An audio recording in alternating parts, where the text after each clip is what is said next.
My name is Heather. I'm 35 years old, and I was standing in my office bathroom when my father's text made my hands shake uncontrollably. He demanded $2,300 for my brother Tyler's graduation party money I'd saved for years to finally buy my first home. The message ended with an ultimatum that chilled me to my core.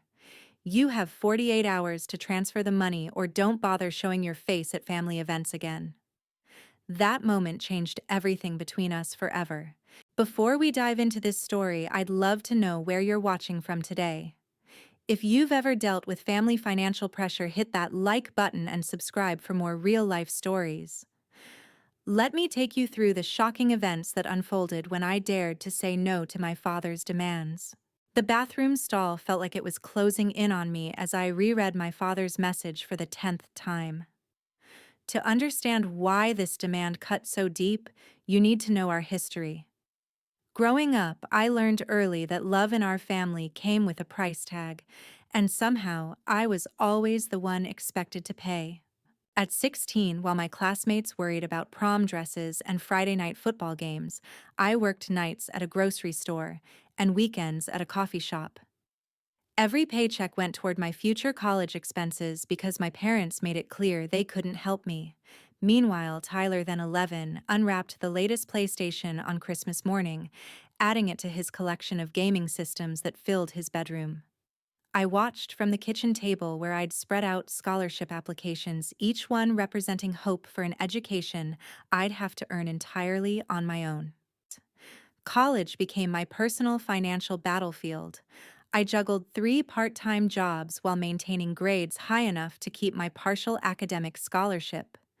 The campus dining hall knew me as the girl who worked the early morning shift before classes and came back for the late-night cleaning crew. My roommates partied on Thursday nights while I delivered pizzas until 2 in the morning. By graduation, I'd accumulated $45,000 in student loans, but I'd done it entirely on my own. Tyler's college experience painted a starkly different picture. Our parents suddenly discovered financial resources they'd sworn didn't exist during my education. They paid his full tuition at a private university, rented him a luxury apartment near campus, and bought him a brand new car for his 18th birthday. His monthly allowance exceeded what I made working full-time after graduation. Mom called it investing in his future whenever I questioned the disparity. Just 3 months before that fateful text, I'd paid $1,500 for Tyler's car repairs. He'd driven drunk and crashed into a guardrail, though our parents spun it as bad weather conditions to anyone who asked. I'd just finished paying off my student loans after 12 years of sacrifice, finally able to start saving for a house down payment. That $1,500 had been earmarked for my future, but Dad made it clear that family helps family, and I couldn't let Tyler suffer the consequences of his actions. Now sitting in that bathroom stall, I calculated the numbers that had become my constant companions. $12,000 saved over 3 years for a house down payment.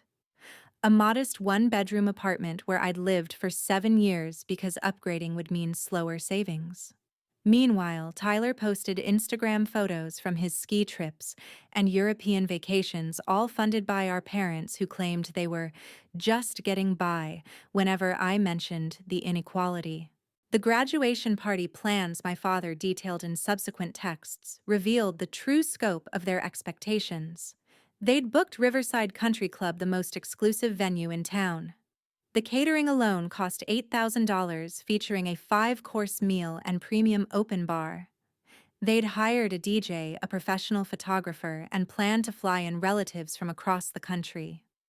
The total budget approached $15,000 for a party celebrating Tyler's achievement of barely graduating with a business degree he'd earned through minimum effort and maximum parental intervention.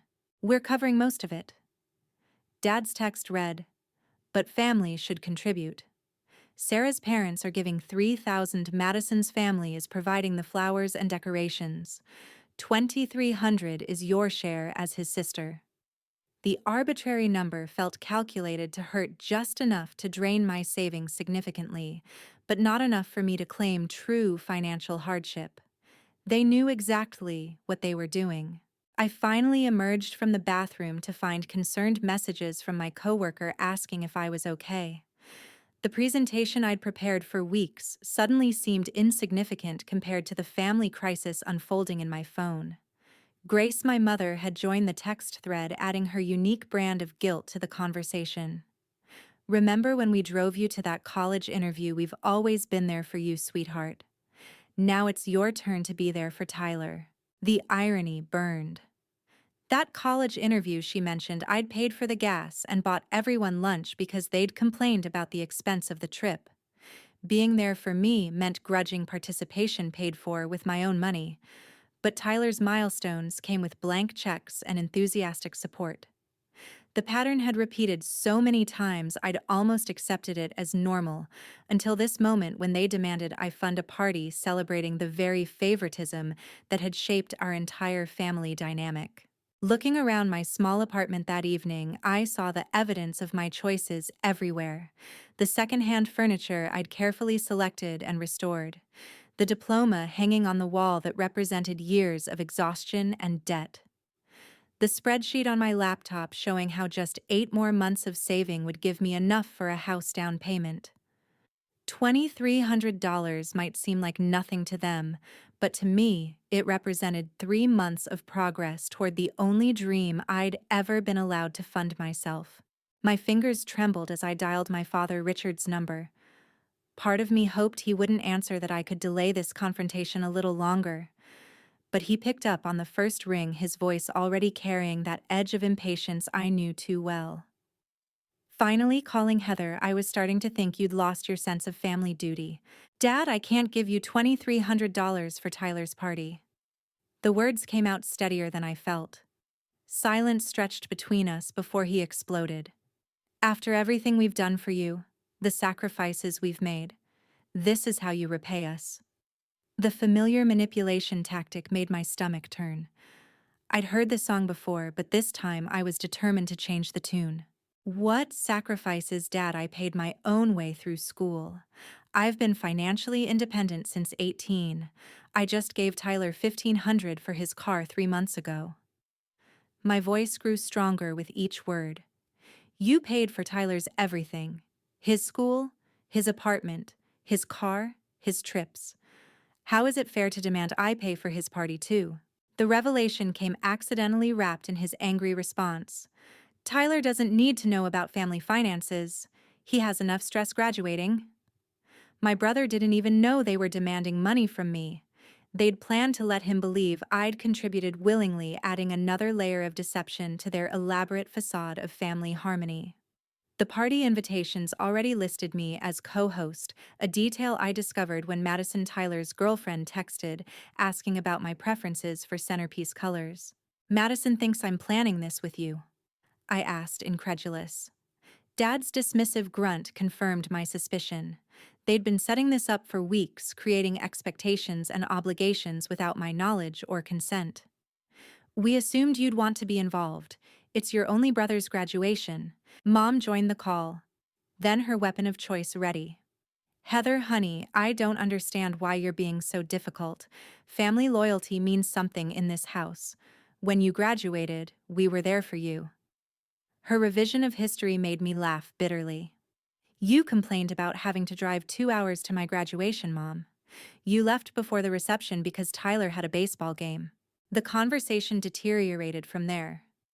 Each attempt at reason met with increasingly personal attacks. They questioned my character, my success, my values. Dad brought up every perceived slight from my childhood every time I disappointed them by not being more like Tyler. Mom cried on cue, lamenting how she'd failed as a mother to raise a daughter who understood family bonds. Through my apartment's thin walls, I heard my neighbor's TV, a normal evening in a normal life. Meanwhile, my phone buzzed incessantly with notifications. The family group chat had exploded with assumptions about the party. Aunt Carol's private message provided the first warning. "Your dad's been telling everyone you promised to pay for the catering. People are impressed by your generosity. Thought you should know." The web of lies expanded with each revelation. Dad had spun an elaborate fiction where I'd volunteered to contribute where my successful career meant I could easily afford such generosity. Extended family members I hadn't spoken to in years suddenly remembered my existence, reaching out to praise my devotion to Tyler. Each message deepened my understanding of how calculated this manipulation was. Work became a casualty of the family drama. My important presentation the next morning required focus I couldn't find. Every time I tried to review my slides, another text arrived, another voicemail, another family member drawn into the chaos. My best friend Jen found me stress-eating takeout in my office at 9 p.m. presentation materials scattered across my desk. "Stand your ground," Jen advised after hearing the whole story. "They've trained you to feel guilty for having boundaries. That's not normal, Heather." Her outside perspective provided clarity I desperately needed. Together we crafted a response that was firm but respectful. I would not be contributing to Tyler's party. I wished him well, but could not afford to fund celebrations while saving for my own future. Dad's voicemail in response arrived at midnight. I'd turned off my phone after sending the message, trying to get some sleep before my presentation. His words, when I finally listened the next morning, chilled me more than his text had. "You're dead to me, Heather. Dead. You choose money over family. Then you have no family. Don't come crawling back when you need us." The presentation went poorly. How could I focus on quarterly projections when my father had just disowned me over party money? My manager noticed my distraction, making a note that would appear in my performance review months later. But in that moment, standing before the conference room presenting charts I'd meticulously prepared, all I could hear was my father's voice declaring me dead to him. Tyler finally called that afternoon. His confusion quickly morphed to anger as he absorbed the version of events our parents had fed him. "They said you promised to help and then backed out at the last minute. Do you know how embarrassing this is? Madison's parents think you're flaky now." "Tyler, I never promised anything. They demanded money and I said no. Did they tell you they want $2,300? His silence spoke volumes. When he finally responded, the entitlement in his voice shouldn't have surprised me. "It's not that much for someone with a real job. You've always been selfish with money." The irony of being called selfish by someone who'd never paid for anything in his life would have been funny if it weren't so painful. I tried explaining my position, my savings goals, the $1,500 I'd just given him. But Tyler had learned from our parents that my role was to give, his to receive. Any deviation from that script made me the villain. Social media became another battlefield. Madison's passive-aggressive posts about family showing their true colors garnered sympathy from people who didn't know the full story.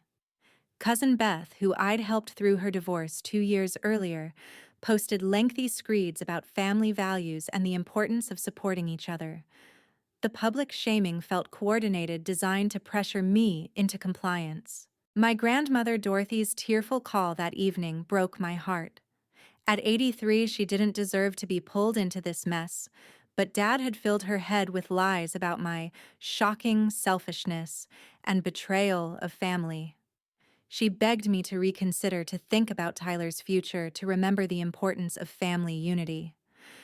I couldn't bring myself to tell her the truth about her son's manipulation. She'd been widowed for 5 years. Her children were all she had left. I woke to a phone screen filled with notifications that made my stomach drop. 47 missed calls, over 200 text messages, email alerts from social media platforms where family members had apparently spent their night crafting public denouncements of my character. The digital mob had formed while I slept, and their torches were blazing. Cousin Beth's Facebook post had gone viral within our extended family network. "Some people forget where they came from," she wrote. "Watching certain family members turn their backs on their own blood for money is disgusting.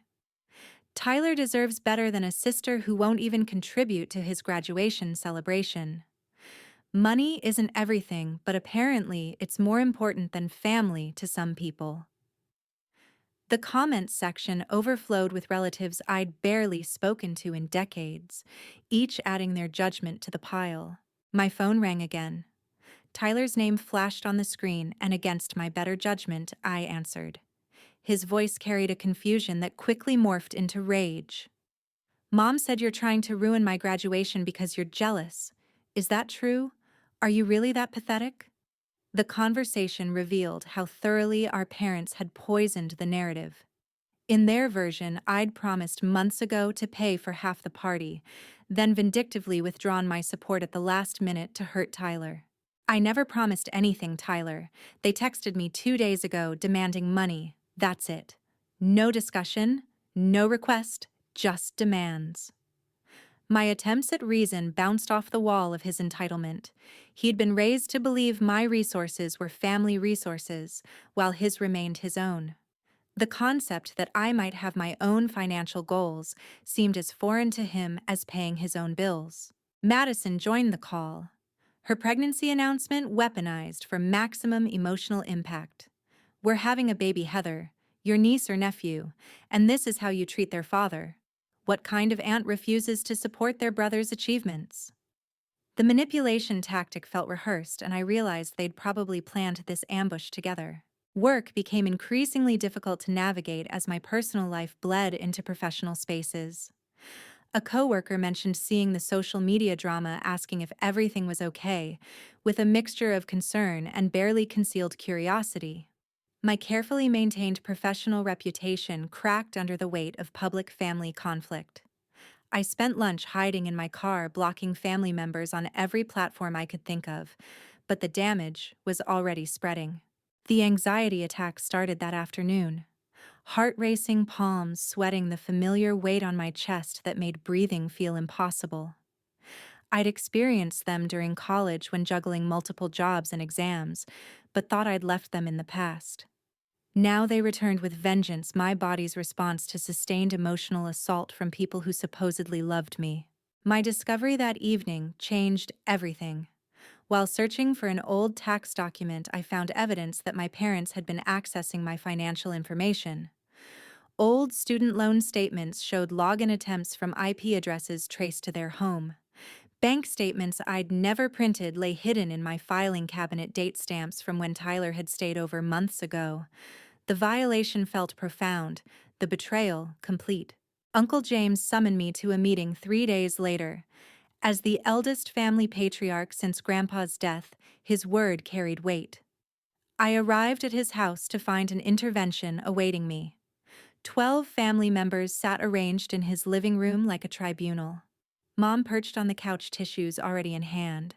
Dad stood by the fireplace like he owned the room. Various aunts, uncles, and cousins filled the remaining seats, their faces ranging from disappointed to openly hostile. "We're here because we love you, Heather." Uncle James began, his tone suggesting otherwise. "But your recent behavior has concerned us all. This selfishness, this greed, it's not who we raised you to be." The irony of lectures about greed from people demanding my money wasn't lost on me, but I bit my tongue and let him continue. They'd prepared an itemized list, actual printed documents detailing what I owed for my upbringing. Gas money for driving to school events, food costs from family dinners, a percentage of utility bills from the years I'd lived at home. The total came to $37,000, a number so absurd I almost laughed. "We're only asking for $2,300, Dad said magnanimously. "Consider the rest forgiven. You're trying to bill me for my childhood." My voice came out stronger than expected. "Should I send you an invoice for raising Tyler? For all the money I've already given him, for the opportunities I missed because I was working to support myself while you funded his entire life?" The room erupted in crosstalk voices overlapping in condemnation. Aunt Marie stood up dramatically. "You've become someone we don't recognize. Success has changed. Made you forget your roots." The accusation stung because success hadn't changed me. It had merely given me the resources to finally say no. They preferred the younger version of me who gave until it hurt, who never questioned the family hierarchy that placed my needs last. I'd started recording on my phone the moment I walked in a decision that proved invaluable. Their threats escalated as they realized I wouldn't capitulate. Dad threatened legal action for emotional damages to Tyler. Mom wailed about never seeing her future grandchildren. Cousin Beth suggested they could make things difficult at my workplace. Each threat was captured evidence of how far they'd go to maintain control. "I'm leaving," I announced, standing, despite Uncle James ordering me to sit. "This isn't a family meeting, it's extortion." The word hung in the air, its truth silencing them momentarily. I walked out as Dad shouted about lawyers and lawsuits, as Mom sobbed about her broken heart, as relatives I'd once trusted revealed their true priorities. The next morning, I discovered they'd escalated beyond threats.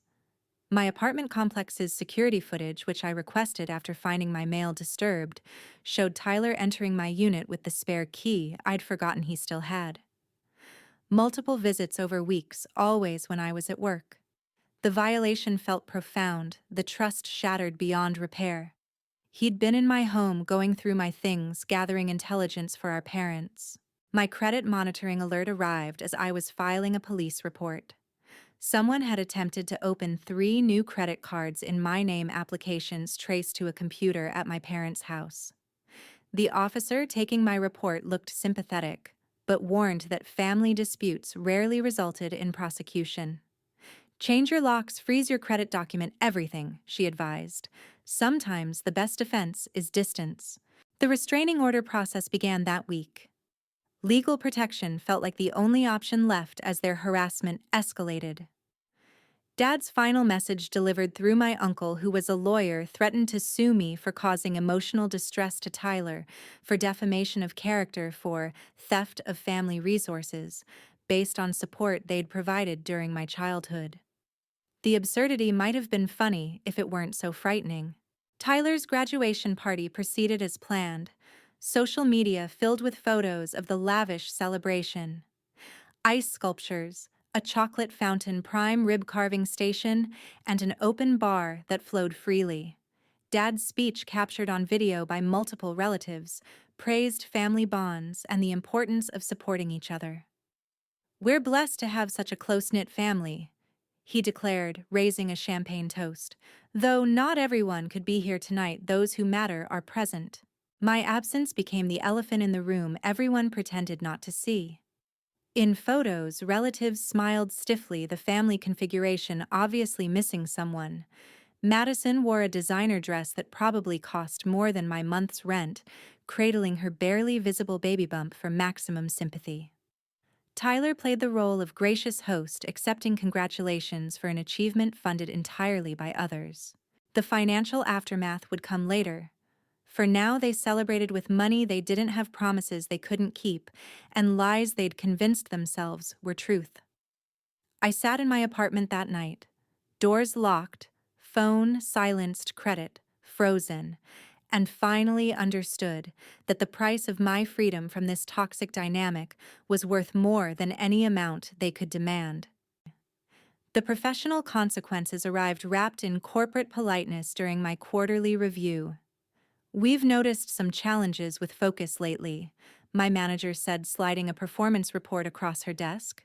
The words, "personal distractions affecting workplace productivity," stood out among otherwise positive feedback.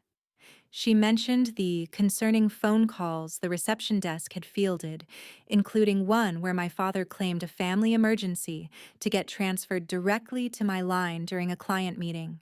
I apologize for the disruption."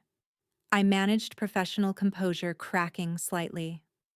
"I'm dealing with a family situation, but I'm taking steps to ensure it doesn't continue affecting my work." Her expression softened marginally, but the warning was clear.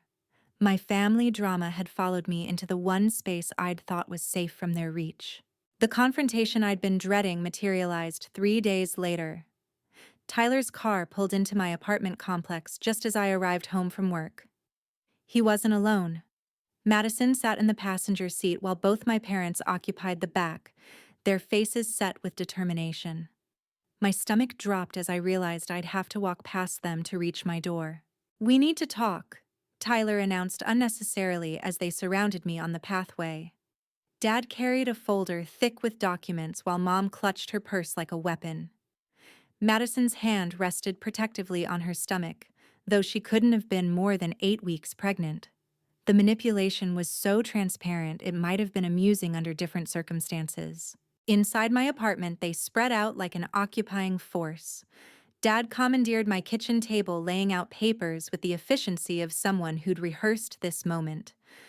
Mom positioned herself by the door, blocking the exit. Madison perched on my couch, the picture of fragile pregnancy.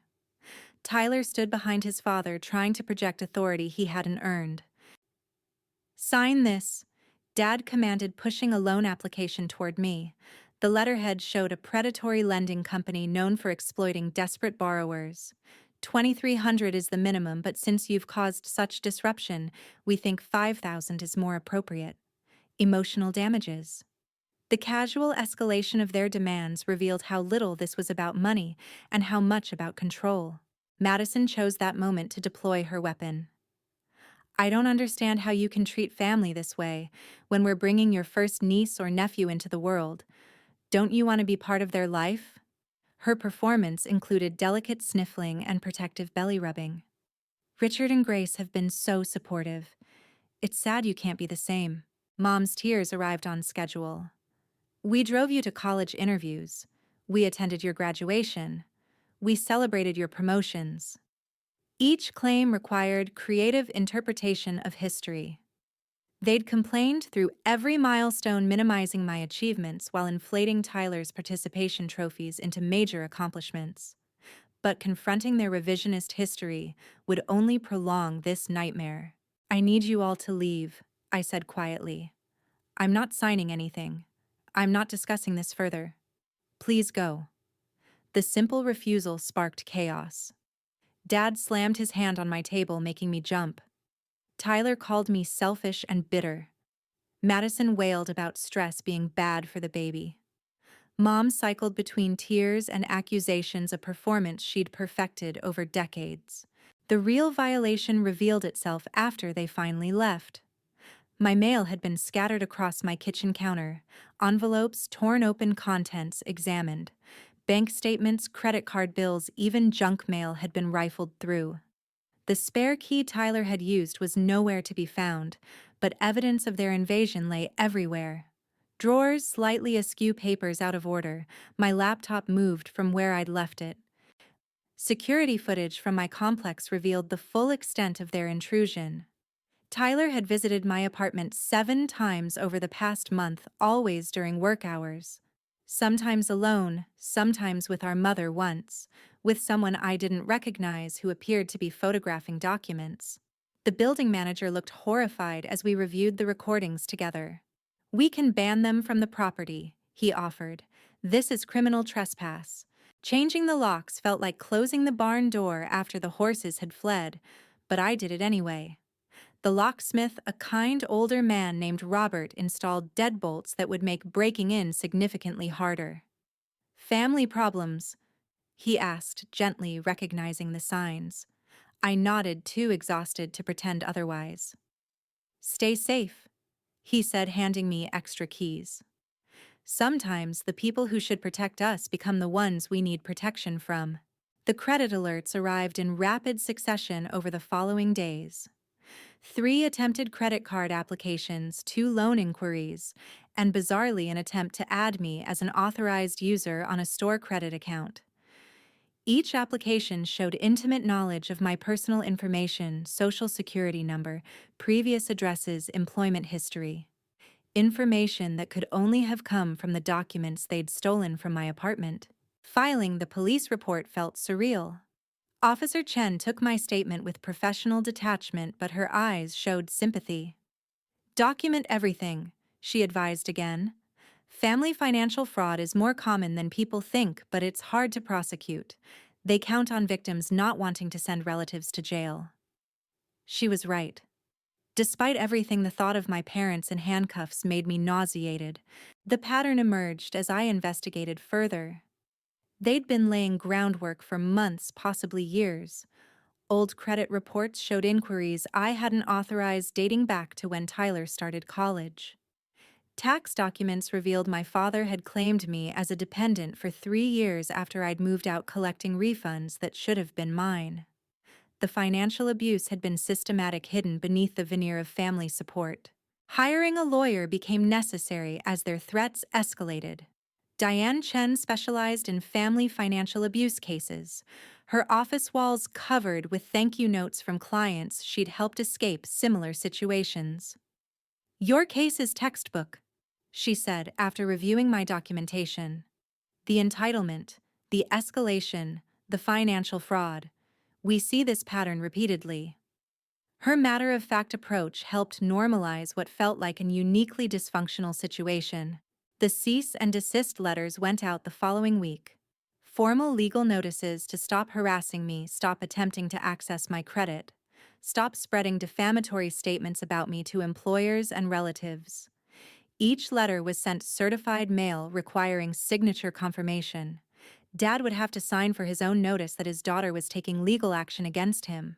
Their response came through proxies. Relatives I hadn't heard from in years suddenly needed to share opinions about my cruelty and ingratitude. Each flying monkey carried slightly different versions of the story, but all painted me as an ungrateful daughter who'd abandoned family in favor of money. The narrative was so consistent, I knew they'd coordinated their attacks. Tyler's graduation came and went without my presence. Photos flooded social media showing the grand celebration I'd refused to fund. The country club sparkled with lights and flowers. Guests in formal attire toasted Tyler's mediocre academic achievement like he'd cured cancer. The chocolate fountain flowed, the band played, and everyone pretended not to notice the obvious absence in family photos. What they didn't post were the bills that would come due. The country club required final payment within 30 days. The caterer expected their balance immediately. The photographer wanted his fee before releasing the edited images. Without my contribution, and with their credit already strained, the financial house of cards would soon collapse.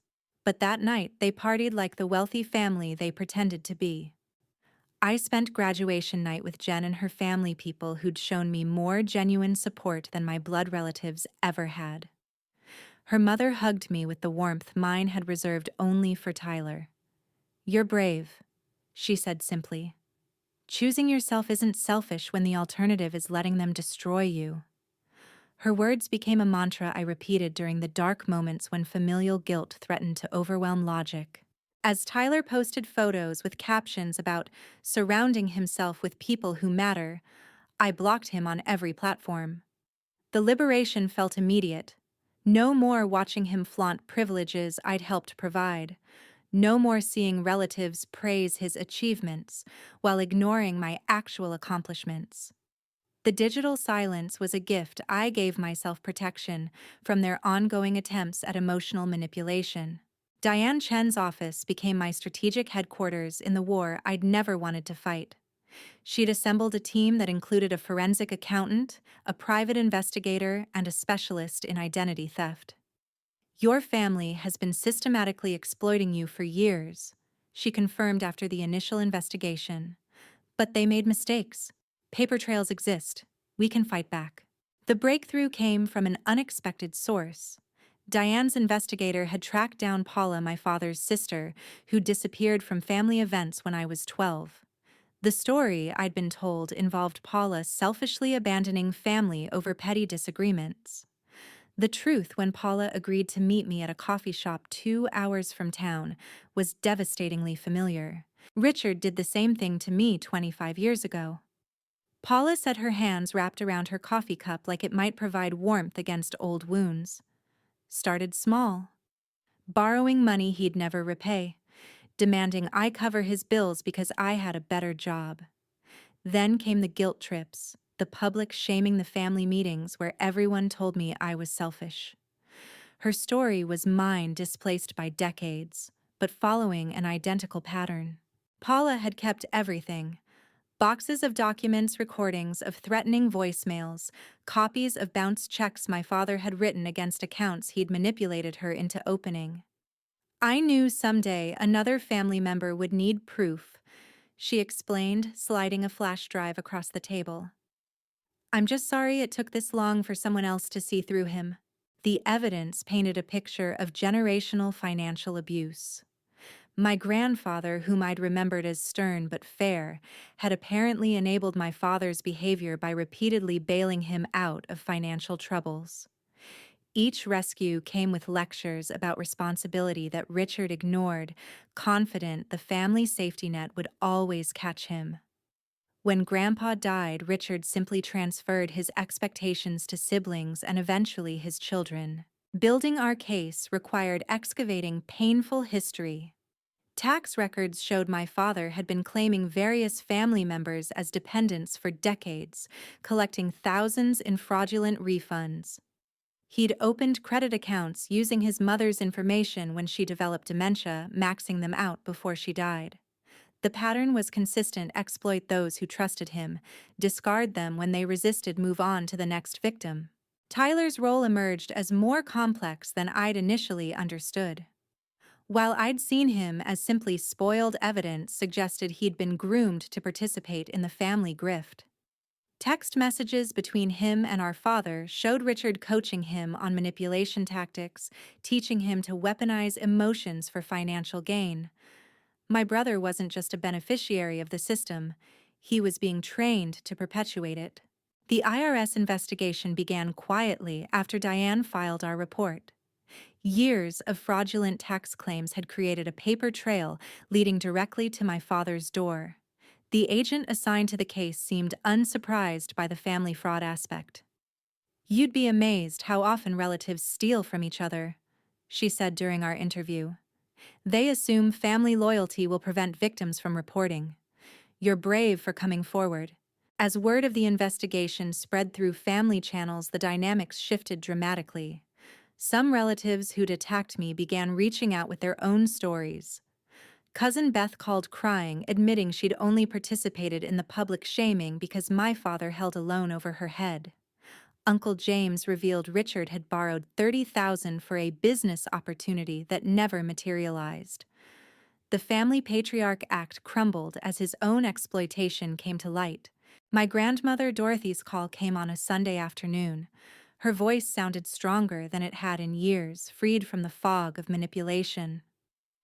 "I've been going through my finances with my banker," she said.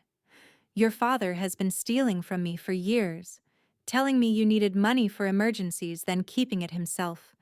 I'm so sorry, sweetheart. I believed his lies about you." The revelation that Dad had used me as a cover for stealing from his own mother hit hard. Every family member he'd convinced to help Heather had actually been funding his schemes.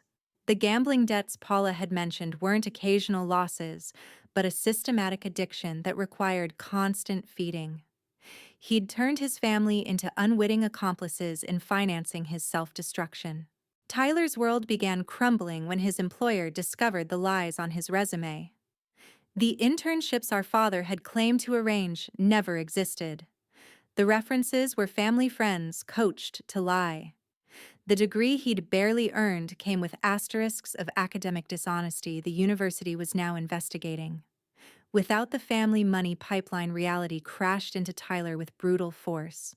Madison's departure surprised no one except Tyler. When the pregnancy conveniently disappeared and she realized no trust fund existed, she moved on to better prospects. Her tearful social media posts about irreconcilable differences fooled only those who hadn't watched her calculated manipulation. Tyler found himself alone in an apartment he couldn't afford, with bills he'd never learned to pay, facing consequences he'd been protected from his entire life. Mom's breakdown came via voicemail at 3 in the morning. Wine-slurred words revealed what I'd suspected for years. "Your father has a problem," she admitted to my voicemail. "The gambling. It's destroying us. But what could I do? Leave him. Start over at 62. I sacrificed everything to keep this family together." The message continued for 20 minutes, a rambling confession of enablement disguised as martyrdom. The forensic accounting revealed the full scope of damage. Over 2 decades, my father had extracted nearly $500,000 from family members through various schemes. Loans never repaid investments in fictional businesses, money for emergencies that existed only in his imagination. He'd operated like a one-man Ponzi scheme, using new victims to pay off threats from old ones. As Tyler faced his new reality of minimum wage work and studio apartment living, he left increasingly desperate voicemails. His messages evolved from anger to bargaining to something approaching acknowledgement of his role. "I didn't know," he claimed in one message. "Dad said you were loaded. Said you owed us for raising you. I'm sorry, okay. Can you at least help me with rent this month?" Even his apologies came with financial requests attached. The domino effect continued as more relatives came forward. A pattern emerged of Richard targeting family members during vulnerable times. Recently divorced cousins pressured to invest their settlements. Elderly aunts convinced to add him to bank accounts for emergencies. Young relatives manipulated into taking out student loans for his benefit. Each revelation added another piece to the puzzle of systematic family exploitation. My father's arrest came on a Tuesday morning. The charges included tax fraud, identity theft, and elder financial abuse. Watching the news report felt surreal, seeing his mugshot displayed as reporters discussed the shocking family fraud scheme. Mom stood by him, initially playing the devoted wife, but even she couldn't maintain the facade as evidence mounted. The family business, a small construction company my grandfather had built, underwent forensic audit. Years of embezzlement emerged, contracts inflated with kickbacks flowing to my father's accounts. Employees who'd wondered why bonuses disappeared despite profitable years finally got answers. The business that should have been Tyler's inheritance dissolved in bankruptcy and criminal proceedings. 3 months into the IRS investigation, my father's carefully constructed facade crumbled entirely. The Tuesday morning news featured his company's parking lot swarming with federal agents carrying boxes of documents. "Local business owner arrested in family fraud scheme," scrolled across the bottom of the screen as I watched from my office break room, coffee growing cold in my hands. The panic in his voice when he called from jail that evening was something I'd never heard before. Through the collect call system, his words tumbled out in desperate fragments. "Heather, sweetheart, this is all a misunderstanding. You need to tell them you were mistaken. We can work this out as a family." The man who'd declared me dead to him now begged for the loyalty he'd never shown me. Dorothy became our star witness, her testimony delivered with the clarity of someone finally seeing decades of deception clearly. She'd brought bank records dating back 15 years each, withdrawal annotated in her careful handwriting. He said Heather needed help with medical bills. She testified about one $10,000 withdrawal. Said she was too proud to ask me directly. The prosecutor's evidence showed that money had gone straight to a casino's high roller account. The vendors from Tyler's graduation party began their collection efforts in earnest. Country Club Estates filed a lawsuit for the outstanding balance of $12,000. The catering company placed liens on my parents' house.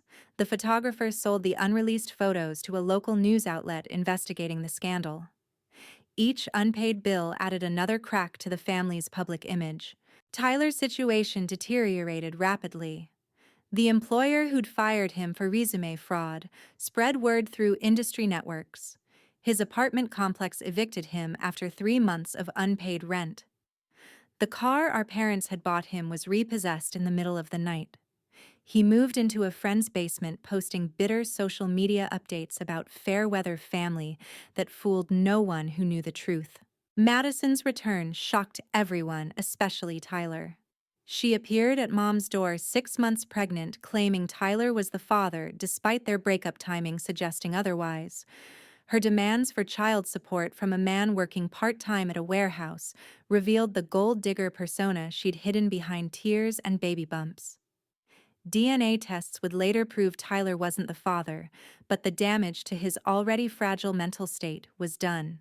Mom's divorce filing made headlines in our small town. After 35 years of marriage, she claimed she'd been a victim too manipulated and controlled by my father's gambling addiction. Her attorney painted a picture of a battered wife, though the abuse was financial rather than physical. She sought alimony the house and half of assets that investigation showed never existed. The trial revealed Dad's gambling addiction ran deeper than anyone imagined. He'd bet on everything from horse races to cryptocurrency, always certain the next big win would solve all problems. The family construction business had been his personal ATM, contracts padded and materials sold off to fund his addiction. Employees who'd trusted him for decades learned their pension fund had been drained years ago. Church members who'd respected our family reacted with shock and betrayal. Dad had served as a deacon, had counseled other families about financial responsibility while stealing from his own mother. The prayer chain that once supported our family now buzzed with gossip and judgment. Mom stopped attending, unable to face the whispers and stares. Paula's testimony proved devastating. She'd kept recordings from the 90s where Richard explicitly discussed his plans to manipulate family members. "Mom's getting older," his younger voice said on one tape. "If I can get power of attorney, I can access her accounts. For her own good, of course." The prosecutor played recording after recording, establishing a pattern of calculated exploitation spanning decades. Other victims emerged from outside our immediate family. Former business partners revealed deals gone wrong, investments that disappeared into Richard's casino accounts. An elderly neighbor discovered he'd been slowly draining her savings after convincing her to let him help with online banking. The investigation expanded beyond family fraud into a web of financial crimes affecting dozens. Tyler's public breakdown happened at our cousin's wedding. Drunk and disheveled, he gave an impromptu speech about family betrayal and abandonment. Security removed him as he shouted about being a victim, about how I'd destroyed the family by refusing to pay for his party. The video went viral in our community, the final nail in his reputation's coffin. Mom's attempts at reconciliation came through Dorothy, who reluctantly served as messenger. "She says she understands now," Dorothy reported during one of our coffee meetings, "claims she was blinded by loyalty to your father, wants to rebuild a relationship with you." The timing coinciding with her need for financial support during the divorce felt transparently manipulative. The forensic accounting final report stunned even the prosecutors. Over 25 years, my father had extracted nearly $800,000 through various schemes. Family members, business associates, elderly neighbors, anyone who trusted him became a potential mark. The construction company's bankruptcy left dozens of employees without severance or pension benefits they'd earned through decades of honest work. Richard's conviction brought no satisfaction, only exhaustion. 15 years for tax fraud, identity theft, and elder abuse. He'd serve maybe 7 with good behavior. As they led him away in handcuffs, he caught my eye across the courtroom. The man who'd demanded $2,300 for a party now faced years in federal prison. The irony wasn't lost on either of us. Tyler's letter arrived 6 months later, forwarded through Diane's office. Pages of self-pity mixed with half-hearted apologies. He still didn't truly understand writing about his bad luck and unfair treatment, while asking if I could help him get back on his feet. The entitlement persisted even after losing everything. I filed the letter without responding. The family fracture was complete but necessary. Those who'd enabled the abuse retreated into their own damage. Those who'd been victims found solidarity in shared experience. Dorothy and I grew closer, her apologies unnecessary but healing. Paula became a mentor, showing me how to build a life free from toxic family patterns. The truth hadn't set us free so much as revealed we'd been prisoners all along. 1 year later, I stood in my new condo's kitchen, natural light, streaming through windows I'd chosen myself. The small space in Charlotte represented more than a change of address. It was physical proof that I'd survived the war my family had waged against my independence. Every carefully selected piece of furniture, each deliberately hung, picture declared my freedom from their financial and emotional manipulation. The healing journey hadn't followed a straight line. Therapy with Dr. Sarah Winters, who specialized in family financial abuse, revealed patterns I'd internalized without awareness. You were trained from childhood to be the family ATM, she explained during an early session. Your worth was measured in what you could provide, not who you were. Undoing decades of programming required patience I didn't know I possessed. My new position as senior financial analyst came with a 30% raise and, more importantly, distance from anyone who knew my family's story. Colleagues here knew me as Heather, who brought homemade cookies to meetings and organized the office charity drive. Not Heather, whose father made headlines for federal fraud charges. The fresh start allowed me to define myself beyond the trauma. Building chosen family became my greatest achievement. Jen visited monthly, our friendship deepened by her unwavering support during the crisis. New connections formed organically. Maria from my building, who invited me to dinner when she noticed I was alone on holidays. David from work, who became my hiking buddy. Sarah from book club, who shared her own story of escaping family financial abuse. These relationships, built on mutual respect rather than obligation, showed me what healthy connections looked like. The blog started small, just processing my experience through writing. Breaking the bank. Surviving family financial abuse gained traction when other survivors found their stories reflected in mine. Comments poured in from people trapped in similar situations seeking guidance on setting boundaries with relatives who saw them as personal banks. Each story shared strengthened my resolve to use my experience to help others. Online support groups became both refuge and mission. I moderated forums where children of gambling addicts shared their experiences, where adults discovered their parents had stolen their identities, where siblings navigated the guilt of refusing to enable toxic family members. The patterns were depressingly consistent across cultures and economics. Family used as weapon, love conditioned on financial compliance. Dorothy's visits became monthly bright spots. At 84, she'd rebuilt her finances and her faith in family through our relationship. You saved more than just yourself, she told me over tea in my sunny kitchen. You broke the cycle. Richard learned it from his father, who learned it from his. But it stops with you. Her pride in my courage helped heal wounds I didn't know still bled. The letter from Tyler came on the anniversary of the confrontation. His handwriting looked different, more mature somehow. This time, no requests for money appeared.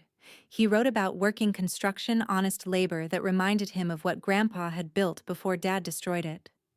He was attending Gamblers Anonymous meetings, recognizing the inherited patterns. I'm not asking for forgiveness, he wrote. Just wanted you to know I finally understand. Mom's journey toward accountability moved glacially.